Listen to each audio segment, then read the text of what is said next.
This rock is worth $10 million. 3 guys stole it. So how did they beat the alarm? They didn't. The battery was already dead. And honestly, that is not even the weird part. The weird part is what finally caught them. It was not a detective. It was not a camera. It was not a fingerprint. It was a mouth, specifically his. This is Jack Murphy. In the early 1960s, he might have been the best surfer on the entire East Coast. He was also a trained violinist. He played tennis at a college level. He worked as a stunt diver in a troupe of underwater acrobats, which is a real job that a real person had. In 1960, he opened the first surf shop in the state of Florida. He was 23. On paper, this guy is a golden retriever in human form. So he moves down to South Florida and starts teaching tennis, swimming, and scuba diving to rich people at the nice Miami Beach hotels. Everybody loves him. He is charming, he is tan, he is very good at everything. And then the sun goes down. Because at night, Jack Murphy climbed buildings. He would scale the outside wall of a high-rise, slip in through somebody's window, and leave with their jewelry. Sometimes he and his crew hit waterfront mansions instead and escaped by boat. The same athletic ability that made him a surfing champion made him extremely good at getting into places he did not belong. That is the whole story of this man in one sentence. Every gift he had, he pointed at the wrong thing. Now here is the moment that breaks him. 1964, Murphy gets arrested. He is accused of pistol whipping a well-dressed woman and taking her jewelry. That woman turns out to be the actress Eva Gabor. Huge star, household name. This should be the end of the road. Instead, she refuses to testify. The case gets dropped, and Jack Murphy walks out of that courthouse a free man, having just learned the single most dangerous lesson a person like him can learn, which is that consequences are optional. So what do you do with that information? If you are Jack Murphy, you get in a Cadillac convertible with 2 friends and you drive to New York City. The friends are Alan Kuhn, a Navy veteran, and Roger Clark. They rent a penthouse in Manhattan. They spend weeks living like movie stars. Restaurants, parties, the whole thing.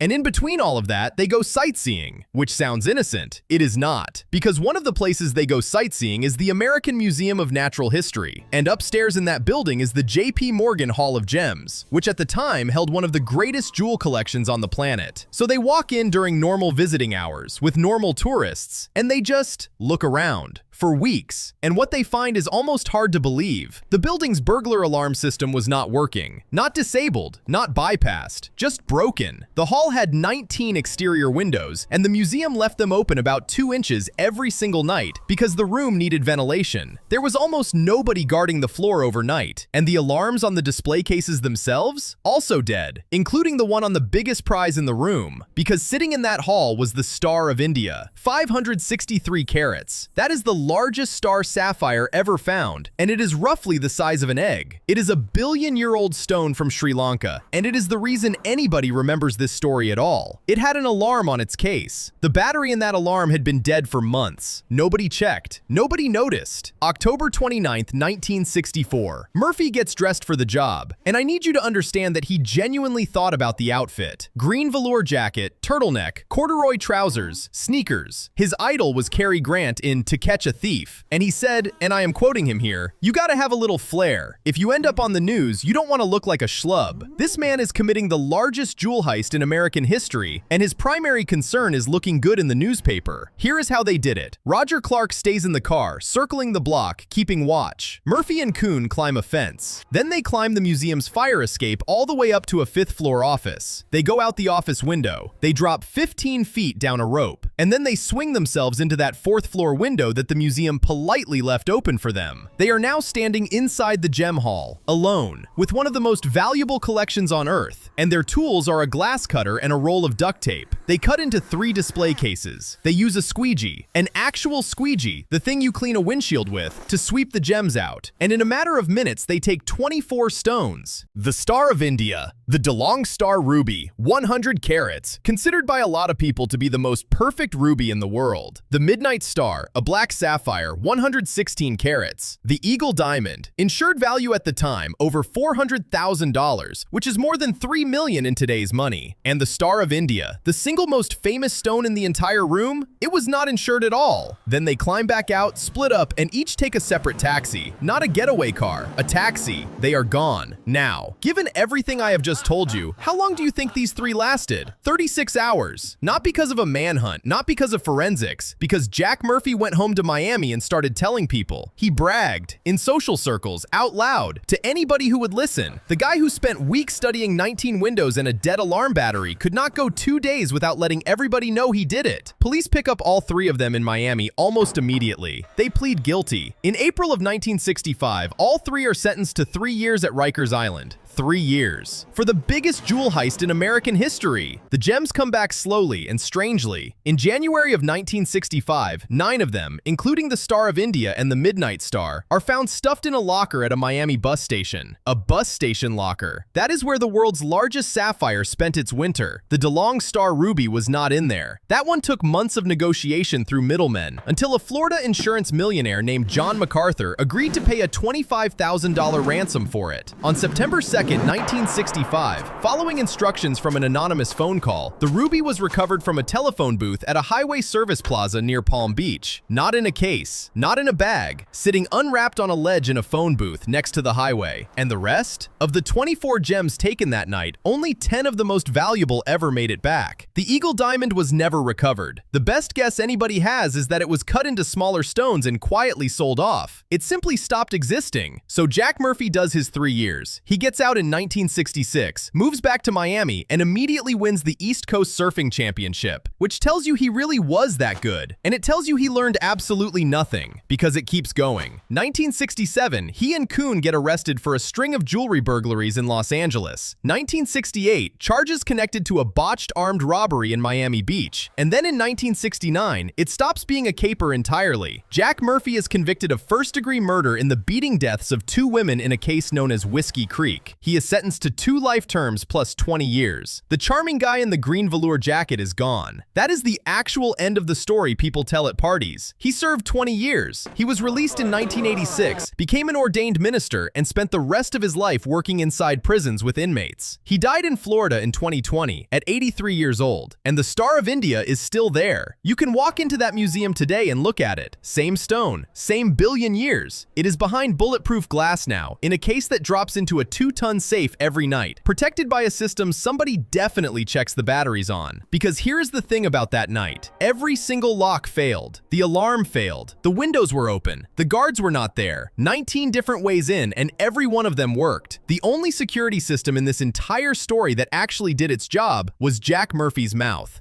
Anyway, if you made it this far, you now know more about the Star of India than most people who walk straight past it. And there are more of these. Stones that vanished. Stones that came back. Stones that probably should not exist at all. Subscribe and I will keep finding them. Drop a comment telling me which one you want next. And in the meantime, go check your batteries.